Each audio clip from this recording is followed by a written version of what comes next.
ఇలా చేస్తే దురద తగ్గుతుంది. శీతాకాలంలో వీచే చల్లటి గాలుల వల్ల చర్మం పొడిబారి దురద మొదలవుతుంది. చిన్నపాటి జాగ్రత్తలతో ఈ సమస్యను నివారించుకోవచ్చు.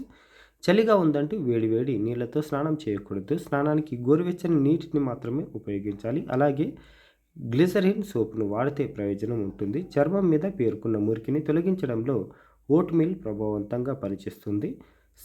స్నానం చేసే నీటిలో కొద్దిగా ఓట్ మీల్ కలుపుకోవడం మంచిది. లేదంటే దురద అనిపించిన చోట కొద్దిగా ఓట్ మీల్ పేస్ట్ రాసి ఆరిన తర్వాత చేతి వేళ్లతో రుద్దితే సరిపోతుంది. స్నానం చేసిన తర్వాత ఒళ్ళంతా కొద్దిగా కొబ్బరి నూనె లేదా బాదం నూనె రాసుకుంటే సమస్య తీరుతుంది. దురదగా అనిపించిన చోట కలబంద జెల్ లేదా షియా బటర్తో మసాజ్ చేసిన ఫలితం ఉంటుంది.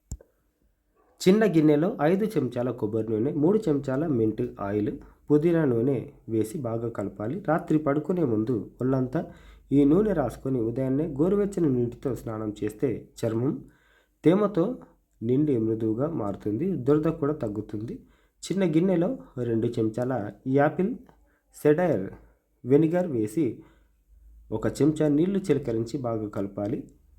ఈ మిశ్రమాన్ని దురద ఎక్కువగా ఉన్న చోట రాసి 10 నిమిషాల తర్వాత నీటితో శుభ్రం చేసుకోవాలి. దురద వెంటనే తగ్గుతుంది.